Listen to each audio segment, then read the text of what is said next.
ചില ആളുകളുടെ വർക്കൊക്കെ കണ്ടിട്ട് നമ്മൾ ചിലപ്പോൾ അന്തിച്ചിട്ടുണ്ടാവും, ഇയാൾക്കിപ്പോ ഇത്ര ബ്രില്യന്റ് ഐഡിയാസ് ഒക്കെ എവിടെ നിന്നാണ് കിട്ടുന്നത്? ഈ ക്രിയേറ്റീവ് ആളുകൾക്കൊക്കെ വേറെ എന്തെങ്കിലും സീക്രട്ട് മോഡ് ഉണ്ടോ ബ്രെയിനിൽ എന്ന് വരെ ചിലപ്പോൾ നമ്മൾക്ക് തോന്നിയിട്ടുണ്ടാവും. ആൻഡ് ഇതിനോടൊപ്പം നമ്മുടെ മനസ്സിൽ വരുന്ന ഒരു ഡൗട്ട് ആയിരിക്കും, do all creative people actually steel? നമ്മൾ ചിലപ്പോഴെങ്കിലും ചിലരൊക്കെ കണ്ടിട്ട് ഞാനും ഇതുപോലെയൊക്കെ ക്രിയേറ്റീവ് ആയിരുന്നെങ്കിൽ നല്ലതായിരുന്നു എന്ന് ചിന്തിച്ചിട്ടുണ്ടാവും. ഇവിടെ നമ്മൾ മനസ്സിലാക്കേണ്ട ഒരു സത്യം എന്താണെന്നാൽ, ക്രിയേറ്റിവിറ്റി എന്ന് പറയുന്നത് ഒരു മാജിക് ടാലന്റ് ഒന്നുമല്ല. ആർക്ക് വേണമെങ്കിലും പഠിച്ച് പ്രാക്ടീസ് ചെയ്ത് ഇംപ്രൂവ് ചെയ്ത് കൊണ്ടുവരാൻ പറ്റും. നെക്സ്റ്റ് നമുക്ക് വരാറുള്ള ഒരു ഡൗട്ടാണ്, ഈ ക്രിയേറ്റീവ് ആളുകൾക്കൊക്കെ ഐഡിയാസ് എവിടെ നിന്നാണ് കിട്ടുന്നത്? ഇവരുടെ ഐഡിയാസ് ഒക്കെ മാനത്ത് നിന്ന് പൊട്ടിമുളച്ചു വന്നതാണോ എന്നൊക്കെ. ക്രിയേറ്റിവിറ്റിയെ ചുറ്റിപ്പറ്റി നമുക്കുള്ള ക്വസ്റ്റ്യൻസിന് ആൻസർ തരാൻ പറ്റിയ ഒരു ബുക്കാണ് steal like an artist by Austin clear. ഈ video steal like an artist എന്ന ബുക്കിന്റെ ഫുൾ ബുക്ക് സമ്മറിയാണ്. ഇത് നല്ലൊരു കുട്ടി ബുക്കാണ്. ബിഗിനേഴ്സിനും ക്രിയേറ്റീവ് ഫീൽഡിലുള്ളവർക്കും അതല്ലാത്തവർക്കും ഒക്കെ നല്ല യൂസ്ഫുൾ ആയിരിക്കും. അപ്പൊ നമുക്ക് book summary തുടങ്ങാല്ലേ. 10 things nobody told you about being creative. Number 1, steal like an artist. എല്ലാ ആർട്ടിസ്റ്റും കേൾക്കാറുള്ള ഒരു ക്വസ്റ്റ്യൻ ആണ്, നിങ്ങൾക്ക് ഈ ഐഡിയാസ് ഒക്കെ എവിടെ നിന്നാണ് കിട്ടുന്നത്? ഹോണസ്റ്റ് ആയിട്ടുള്ള ആർട്ടിസ്റ്റിന്റെ ഉത്തരമായിരിക്കും, ഐ സ്റ്റീൽ ദം. ഈ ലോകത്ത് ഒരുപാട് കാര്യങ്ങളുണ്ട് സ്റ്റീൽ ചെയ്യാൻ പറ്റിയവ. ആർട്ടിസ്റ്റ് അതൊക്കെ ഫൈൻഡ് ചെയ്യുന്നു. ഇന്നൊന്നും ഫൈൻഡ് ചെയ്യാൻ പറ്റിയില്ലെങ്കിൽ നാളെ, ഇല്ലെങ്കിൽ മറ്റൊരു ദിവസം അവർക്ക് അവരുടെ കൺമുമ്പിൽ ഐഡിയാസ് സ്റ്റീൽ ചെയ്യാനായിട്ട് വന്നുവിടുന്നു. Nothing is original in this world എന്നാണ് ഓഥർ ഈ ബുക്കിൽ പറയുന്നത്. ഏതൊരു ക്രിയേറ്റീവ് വർക്ക് എടുത്തു നോക്കിയാലും അതിലെ ഏതെങ്കിലും ഒരു എലമെന്റ് മറ്റൊരു വർക്കിൽ നിന്നോ ഓർ മറ്റേതെങ്കിലും സോഴ്സസിൽ നിന്നോ ഇൻസ്പയർഡ് ആയിട്ട് ക്രിയേറ്റ് ചെയ്തതായിരിക്കും. കംപ്ലീറ്റ്ലി ഒറിജിനൽ ആയിരിക്കണം എന്നുള്ള കടംപിടുത്തത്തിന് പകരം നമ്മൾ എപ്പോഴാണ് ഇൻഫ്ലുവൻസ് എന്ന കാര്യം എംബ്രേസ് ചെയ്യുന്നത്, അപ്പോൾ നമ്മുടെ മൈൻഡിൽ ക്രിയേറ്റീവ് ഐഡിയാസ് വന്നു തുടങ്ങും.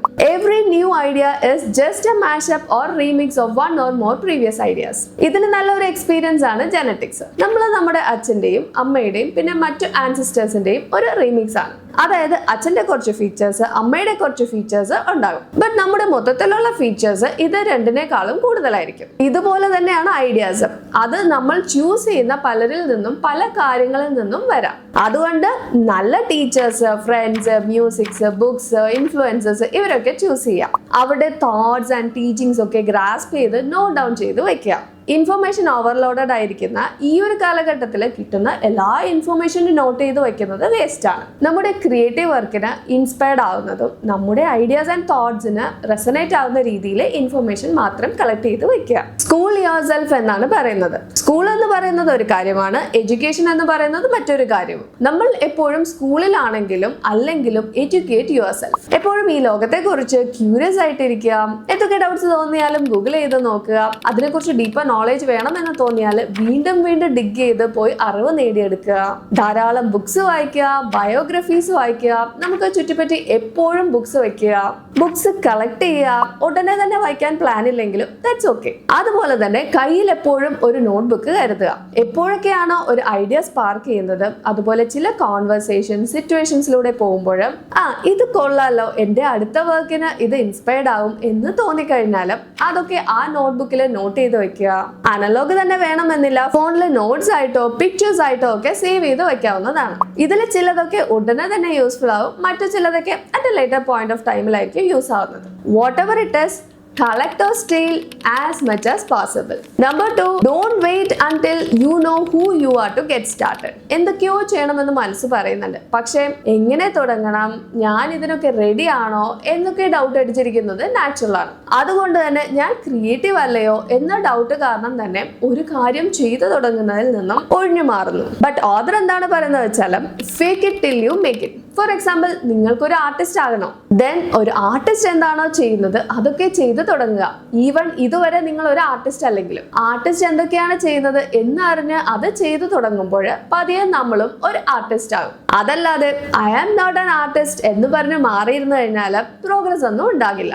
നമ്മളാരും ജനിച്ചതും ഇന്ന ആളായി തീരും എന്ന് ഡിസൈഡ് ചെയ്ത് വരുന്നില്ല. തുടക്കത്തിൽ മറ്റുള്ളവരെ കണ്ട് കോപ്പി ചെയ്താണ് നമ്മൾ വളരുന്നത്. ഇനി കോപ്പി ചെയ്യണം എന്ന് പറയുമ്പോൾ പ്ലാജറിസവുമായിട്ട് കൺഫ്യൂസ്ഡ് ആകരുത്. പ്ലാജറിസം എന്ന് പറയുന്നത് മറ്റുള്ളവരുടെ വർക്ക് തന്റെ വർക്കാണ് എന്ന് കാണിക്കുന്നതാണ്. നേരെ മറിച്ച് കോപ്പിയിങ് ഒരു റിവേഴ്സ് എഞ്ചിനീയറിംഗ് പോലെയാണ്. ഒരു മെക്കാനിക്ക് കാർ അഴിച്ചു പണിത് അതൊക്കെ നോക്കുന്നത് പോലെ.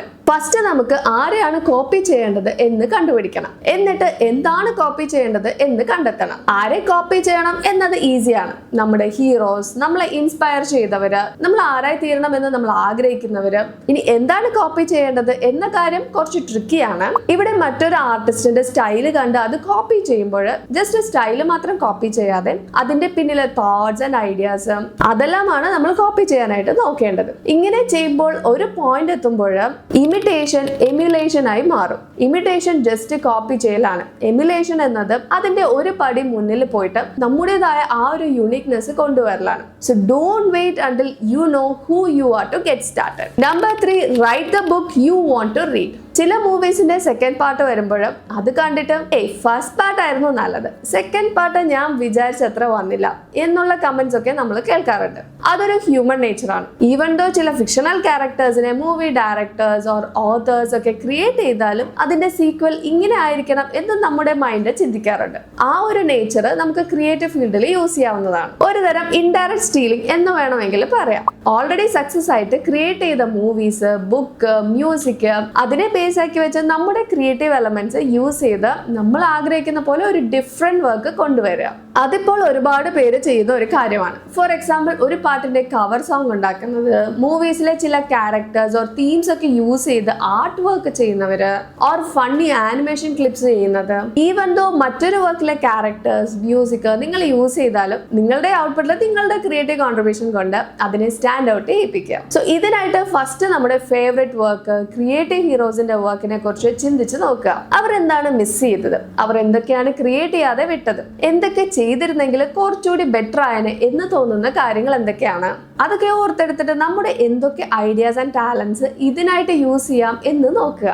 ഇത് എല്ലാ കാര്യത്തിലും ആപ്ലിക്കബിൾ ആണ്. നമ്മൾ കാണാൻ ആഗ്രഹിക്കുന്ന ആർട്ട് വരയ്ക്കുക, നമ്മൾ ആഗ്രഹിക്കുന്ന ബിസിനസ് സ്റ്റാർട്ട് ചെയ്യുക, കേൾക്കണമെന്ന് ആഗ്രഹിക്കുന്ന മ്യൂസിക് ഉണ്ടാക്കുക, വായിക്കണമെന്ന് ആഗ്രഹിക്കുന്ന പോലത്തെ ബുക്ക് എഴുതുക, യൂസ് ചെയ്യണം എന്ന് ആഗ്രഹിക്കുന്ന പോലത്തെ പ്രോഡക്ട്സ് ഉണ്ടാക്കുക, തീർത്താൽ കൊള്ളാം എന്നുള്ള വർക്ക്സ് ഒക്കെ ചെയ്തു തീർക്കുക. Number 4, use your hands. നല്ലൊരു ക്രിയേറ്റീവ് വർക്ക് കൊണ്ടുവരാനായിട്ട് first step away from the screens എന്നാണ് ഓതർ പറയുന്നത്. ഇപ്പോഴത്തെ ഡിജിറ്റൽ വേൾഡിൽ നമ്മൾ നമ്മുടെ കൈകൾ കൂടുതലും ടൈപ്പ് ചെയ്യാനും ക്ലിക്ക് ചെയ്യാനും ഒക്കെയാണ് യൂസ് ചെയ്യുന്നത്. കമ്പ്യൂട്ടേഴ്സ്, ഫോൺ അല്ലെങ്കിൽ മറ്റ് ഏത് ഡിജിറ്റൽ ഡിവൈസസും നമ്മുടെ വർക്ക് ചെയ്യാനായിട്ട് ഹെൽപ്പ് ചെയ്യുന്ന ആൾക്കാരാണ്. പക്ഷേ ഐഡിയാസ് അത് നമ്മുടെ ഉള്ളിൽ നിന്ന് തന്നെ വരണം. അതുകൊണ്ട് ഐഡിയാസ് ക്രിയേറ്റ് ചെയ്ത് അത് ഡെവലപ്പ് ചെയ്ത് കൊണ്ടുവരുന്ന സമയം കഴിയുന്നതും അനലോഗ് മെത്തേഡ്സ് തന്നെ യൂസ് ചെയ്യുക. ഒരു ബുക്കിലോ പേപ്പറിലോ ഒക്കെ നമ്മുടെ കൈകൾ കൊണ്ട് എഴുതുക, വരയ്ക്കുക, പ്ലാൻസ് ഒക്കെ ഇടുക.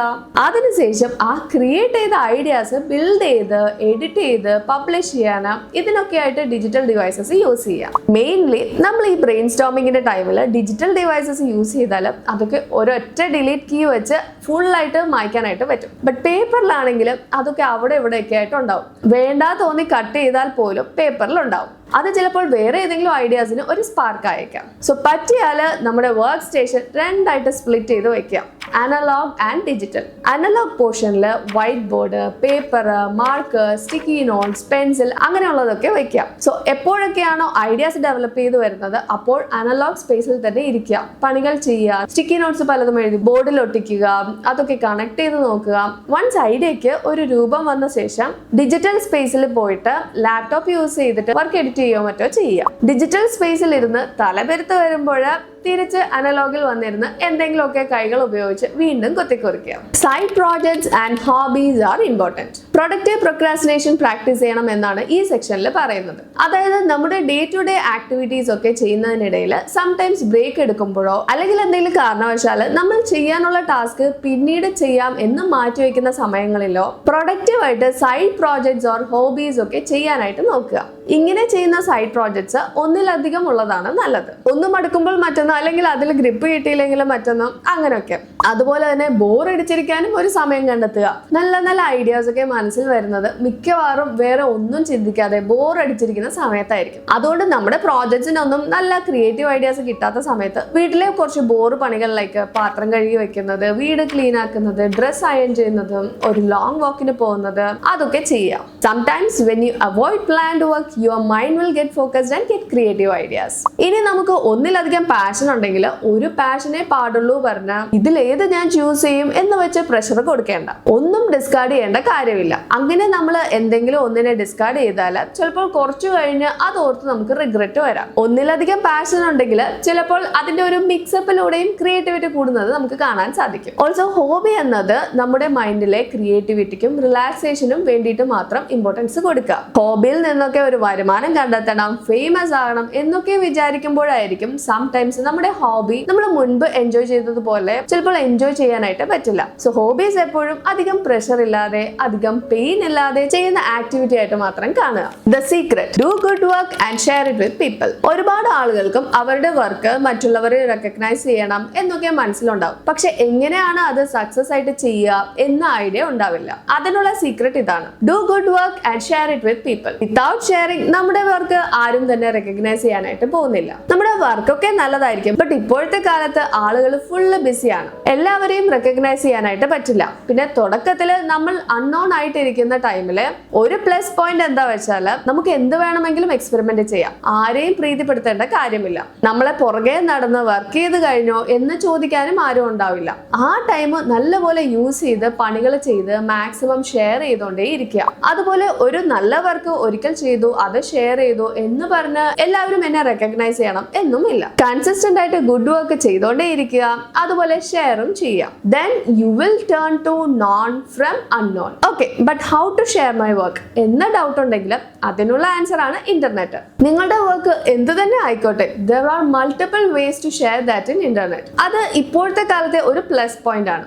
Utilise that benefit. ഇതൊരു 2-step പ്രോസസ് ആയിട്ട് ചെയ്യാമെന്നാണ് പറയുന്നത്. Step number 1, wonder at something. Step number 2, invite others to wonder with you. എല്ലാവരും ആപ്പിൾസിനെ കുറിച്ച് വണ്ടർ ചെയ്യുമ്പോൾ നമ്മൾ കുറച്ച് ഡിഫറെന്റ് ആയിട്ട് ഓറഞ്ചസിനെ കുറിച്ച് ചിന്തിക്കാം. നമ്മൾ വ്യത്യസ്തമായി ചിന്തിക്കുന്ന കാര്യങ്ങൾ എത്രത്തോളം അധികം ആളുകളുമായിട്ട് ഷെയർ ചെയ്യുന്നോ ആക്ച്വലി ആ ഒരു ഐഡിയ മറ്റുള്ളവരുടെ തോട്ട്സ് ആൻഡ് ഫീഡ്ബാക്സിൽ നിന്നും കുറച്ചുകൂടി ഇംപ്രൂവ് ആയിട്ട് വരുന്നത് കാണാം. സോ ഇന്റർനെറ്റിനെ നമ്മുടെ ഫിനിഷ്ഡ് വർക്ക്സ് ഓർ ഐഡിയാസിനുള്ള ഒരു റെസ്റ്റിംഗ് പ്ലേസ് ആയിട്ട് മാത്രം കാണാതെ ഇപ്പോൾ ഡെവലപ്പ് ചെയ്തുകൊണ്ടിരിക്കുന്ന വർക്കിനുള്ള ഒരു ഇൻക്യുബേറ്റർ പ്ലേസ് ആയിട്ട് കാണാം. ഇങ്ങനെ നമ്മുടെ വർക്ക്, അതിന്റെ പ്രോസസ്സ്, ബിഹൈൻഡ് ദ സീൻസ് ഇതൊക്കെ ഷെയർ ചെയ്യുന്നത് മൂലം ഒരുപാട് പേര് ഇൻസ്പയർഡ് ആവും. അത് ചിലപ്പോൾ നമ്മുടെ ബിസിനസ്സിനെ ഡയറക്റ്റ് ആയിട്ടും ഇൻഡയറക്റ്റ് ആയിട്ടും ഹെൽപ്പ് ചെയ്യും. ഇനി ചിലപ്പോൾ നമ്മൾ ഇത്തിരി ഹെസിറ്റന്റ് ആകും, ഇങ്ങനെ എന്റെ വർക്കിലെ എല്ലാ കാര്യങ്ങളും സീക്രട്സും ഒക്കെ ഷെയർ ചെയ്താൽ വർക്കിന് ഹെൽപ്പ് ആവുമോ ഓർ കോമ്പറ്റീഷൻ കൂടുമോ എന്നും. അങ്ങനെ തോന്നുന്ന ടൈമിൽ അതൊരു പറയുന്ന ഒരു കാര്യമാണ് share your dots but don't connect dum. മറ്റുള്ളവർക്ക് വാല്യൂ കിട്ടുന്ന പോലത്തെ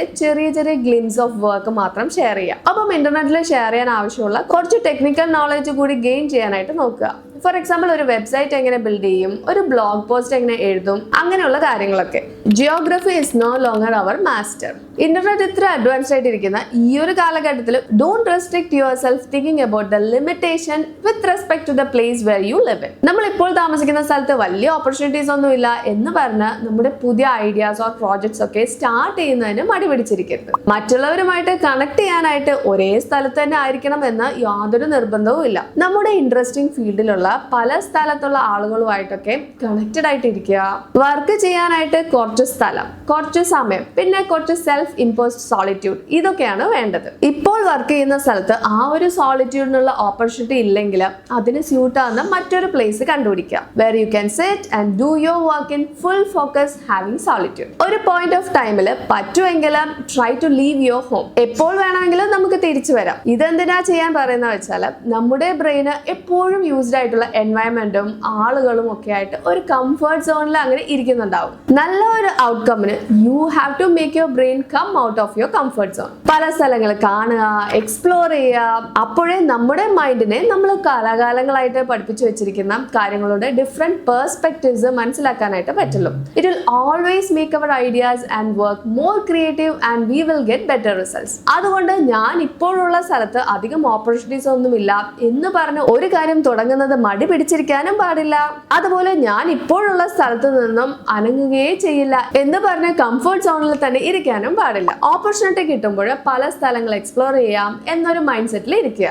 be nice, the world is A small town, make friends and ignore enemies. എല്ലാവരും ഇത്ര ഹൈപ്പർ കണക്റ്റഡ് ആയിട്ട് ഇരിക്കുന്ന ഈ ഒരു കാലഘട്ടത്തിൽ നിങ്ങൾ ആരെങ്കിലും കുറിച്ച് നല്ലതോ ചീത്തയോ പറഞ്ഞു കഴിഞ്ഞാൽ അവരെന്തായാലും അറിയും. So don't waste your time thinking about dealing your enemies, just ignore them. അതുപോലെ to make friends, say good things about them. നമുക്ക് ചുറ്റുമുള്ളവരും എങ്ങനെയുള്ളവരാണോ അതിനനുസരിച്ചായിരിക്കും നമ്മുടെ ബിഹേവിയർ ആൻഡ് ഡെവലപ്മെന്റ്സ് ഒക്കെ ഉണ്ടാവുക. നല്ല കൂട്ടുകെട്ടിൽ പെട്ടാൽ നല്ലതാവും, ചീത്ത കൂട്ടുകെട്ടിൽ പെട്ടാൽ ചീത്തയാവും എന്നൊക്കെ പറയുന്ന പോലെയാണ് ഇത്. ഇന്റർനെറ്റിന്റെ കാര്യത്തിലും always stand next to a talent. അതുകൊണ്ട് നിങ്ങൾ ആരെയൊക്കെ ഫോളോ ചെയ്യണം, കണക്റ്റഡ് ആയിട്ട് ഇരിക്കണം എന്നൊക്കെ വൈസ് ആയിട്ട് ഡിസൈഡ് ചെയ്യുക. അതുപോലെ തന്നെ ഒരുപാട് സ്റ്റുപ്പിഡ് സ്റ്റഫ്സ് ഉണ്ടാവും ഇന്റർനെറ്റിൽ. നമുക്ക് ശരിയല്ലാത്തത് കറക്റ്റ് ചെയ്യാൻ വിചാരിച്ച് എല്ലാവരെയും കറക്റ്റ് ചെയ്യാൻ പോയാൽ നമ്മുടെ വിലപ്പെട്ട സമയം വേസ്റ്റ് ആകുകയേ ഉള്ളൂ. So don't pick fights in internet. ആ സമയം യൂസ്ഫുൾ ആവുന്നതും മൈൻഡിനെ സാറ്റിസ്ഫൈ ചെയ്യുന്നതുമായ കാര്യങ്ങളൊക്കെ ചെയ്യാം. Also be nice and appreciative. മറ്റൊരാളുടെ വർക്ക് നമുക്ക് ഇഷ്ടമായാലും അത് അപ്രീഷിയേറ്റ് ചെയ്യാനും മറക്കരുത്. നല്ല കമന്റ്സ് കൊടുക്കുക. അതുപോലെ അഡ്മയർ ചെയ്യുന്ന ആളിന്റെ ഏതെങ്കിലും വർക്കോ ഡീറ്റെയിൽസോ ഒക്കെ നമ്മുടെ ബ്ലോഗ് പോസ്റ്റിൽ ലിങ്ക് ചെയ്ത് ഷെയർ ചെയ്യാം. അതുവഴി നമുക്ക് യൂസ്ഫുൾ ആവുന്ന രീതിയിൽ നല്ലൊരു ഗ്രൂപ്പ് ഓഫ് ആളുകളുമായിട്ടുള്ള കണക്ഷൻ കൂടുകയേ ഉള്ളൂ.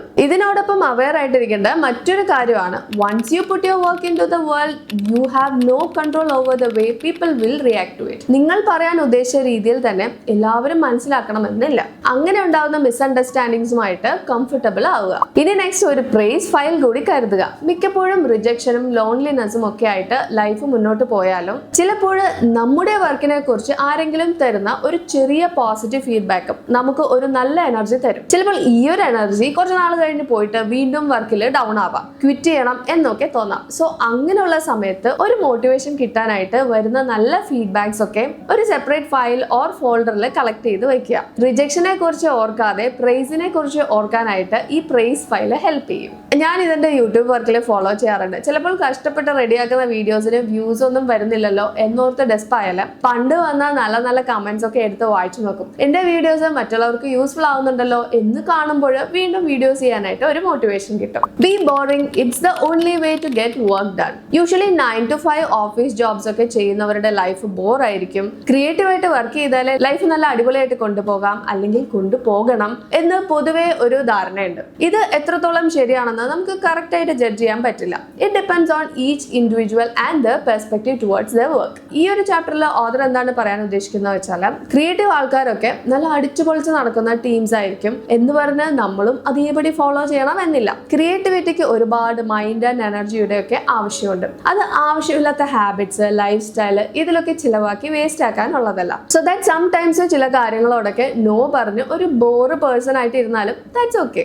അതുപോലെ ഫൈനാൻഷ്യൽ സ്ട്രെസ്സിൽ പെട്ട് നമ്മുടെ ക്രിയേറ്റീവ് മൈൻഡ് പ്രോപ്പർ ആയിട്ട് വർക്ക് ചെയ്യാൻ പറ്റാത്ത സിറ്റുവേഷനിൽ വിടാതെയും നോക്കുക. പ്രോപ്പർ ഫൈനാൻഷ്യൽ പ്ലാനിങ്ങുകളൊക്കെ ചെയ്യാം. Keep your day job. ഭയങ്കര ലക്കി ആണെങ്കിൽ ചിലപ്പോൾ നമുക്ക് ഒരുപാട് ഇഷ്ടമുള്ള കാര്യത്തിൽ നിന്നും നമുക്ക് സമ്പാദിക്കാനായിട്ട് പറ്റുള്ളൂ. സ്റ്റിൽ നമ്മൾ ഒരു റൈറ്റ് ട്രാക്കിൽ ഫസ്റ്റ് തന്നെ എത്തിയാലും ഒരു ഡീസന്റ് മണി ഏൺ ചെയ്ത് ഫാമിലി ഒക്കെ നല്ലപോലെ മുന്നോട്ട് കൊണ്ടുപോകാനായിട്ട് കുറച്ച് ഇയേഴ്സ് വേണ്ടി വരും. അതുവരെ ഒരു ഡേ ജോബ് മസ്റ്റ് ആണ്. അത് ഫൈനാൻഷ്യൽ സ്ട്രെസ്സിൽ നിന്ന് നമ്മുടെ മൈൻഡിനെ ഫ്രീ ആക്കും. ഒരു ഡേ ജോബ് ചെയ്യുമ്പോൾ ഒരുപാട് ആളുകളുമായിട്ട് കണക്ട് ചെയ്യാനായിട്ട് പറ്റും. ഒരുപാട് കാര്യങ്ങൾ പഠിക്കാൻ പറ്റും. എസ്പെഷ്യലി ഒരു റൂട്ടീൻ സെറ്റ് ആവും. ആകെ ഒരു ബെസ്റ്റ് പാർട്ട് എന്താ വെച്ച് കഴിഞ്ഞാൽ, ഡേ ജോബ് ചെയ്യുമ്പോൾ നമ്മുടെ ഒരുപാട് സമയം അതിനായിട്ട് ചിലവഴിക്കുന്നത് പോലെ തോന്നും. അതുകൊണ്ട് മാക്സിമം നമ്മുടെ പാഷനുമായിട്ട് അലൈൻഡ് ആവുന്ന ഒരു ഡേ ജോബ് തന്നെ ചൂസ് ചെയ്യാം. സോ അതിൽ നിന്ന് നമുക്ക് ആഗ്രഹമുള്ള ഡ്രീംസ് അച്ചീവ് ചെയ്യാനായിട്ട് ആവശ്യമുള്ള പുതിയ കാര്യങ്ങൾ പഠിക്കാനോ പുതിയ ആളുകളുമായിട്ട് കണക്റ്റഡ് ആയിട്ടിരിക്കാനോ ഒക്കെ സമയമില്ല എന്നുള്ള കംപ്ലൈന്റ് വരില്ല. As per Parkinson's law, work gets done in the time available. ഇനി നമ്മൾ പ്ലാൻ ചെയ്യുന്ന വർക്ക്സ് ഒക്കെ കറക്റ്റ് ആയിട്ട് എല്ലാ ദിവസവും ചെയ്തു പോകാനായിട്ട് ഒരു കാലണ്ടർ വാങ്ങി വെക്കുക. പ്ലാൻ ചെയ്യുക, ടാസ്ക് ചെയ്ത് തീർക്കുന്നതിനനുസരിച്ച് ക്രോസ് ചെയ്ത് വരിക. Creativity is subtraction. Choose what you leave out. ഇപ്പോഴത്തെ കാലത്ത് ഒരുപാട് ഓപ്പർച്യൂണിറ്റീസ്, ഇൻഫർമേഷൻ ഒക്കെ അവൈലബിൾ ആണ്. അധികമായാൽ അമൃതം വിഷമാണ് എന്ന് പറയുന്ന പോലെ തന്നെ ഇങ്ങനെ അവൈലബിൾ ആയിട്ടുള്ള ലിമിറ്റ്ലെസ് ഓപ്പർച്യൂണിറ്റീസിനെ കുറിച്ച് ആലോചിച്ച് തന്നെ ക്രിയേറ്റിവിറ്റി അവിടെ ബ്ലോക്ക് ആയിട്ട് ഇരിക്കും. ഇതൊക്കെ ഉണ്ടെങ്കിൽ എന്റെ വർക്ക് നല്ല സൂപ്പർ ആവും, ഈ പുതിയ കാര്യങ്ങളൊക്കെ ഇൻക്ലൂഡ് ചെയ്താലേ എന്റെ ഔട്ട്പുട്ട് നല്ലതാവുള്ളൂ, ഇങ്ങനെയുള്ള കാര്യങ്ങൾ ഓർത്ത് ഒന്നും ചെയ്തു തുടങ്ങാതെ ക്രിയേറ്റീവ് ബ്ലോക്കിൽ ഇരിക്കുന്നവർ ഒരുപാട് പേരുണ്ട്. അത് ഒഴിവാക്കണമെങ്കിൽ we have to choose something to leave. Don't make excuses for not working. ഇപ്പോൾ നിങ്ങളുടെ അടുത്ത് അവൈലബിൾ ആയിട്ടുള്ള ടൈം, സ്പേസ് റിസോഴ്സസ് ഒക്കെ വെച്ചിട്ട് റൈറ്റ് നൗ വർക്ക് ചെയ്യുക. ബാക്കിയൊക്കെ നമുക്ക് വഴിയെ റെഡിയാക്കാം. അപ്പോൾ ഇതാണ് സ്റ്റീൽ ലൈക്ക് ആൻ ആർട്ടിസ്റ്റ് എന്ന ബുക്കിന്റെ full book summary. Video useful ആയി തോന്നിയാൽ ലൈക്ക് ചെയ്യുക. ഇതുപോലെ വേറെ ഏതെങ്കിലും ബുക്കിന്റെ സമ്മറി വേണമെങ്കിലും കമന്റ് ചെയ്യുക. ഒപ്പം ചാനൽ സബ്സ്ക്രൈബ് ചെയ്യാനും മറക്കണ്ട.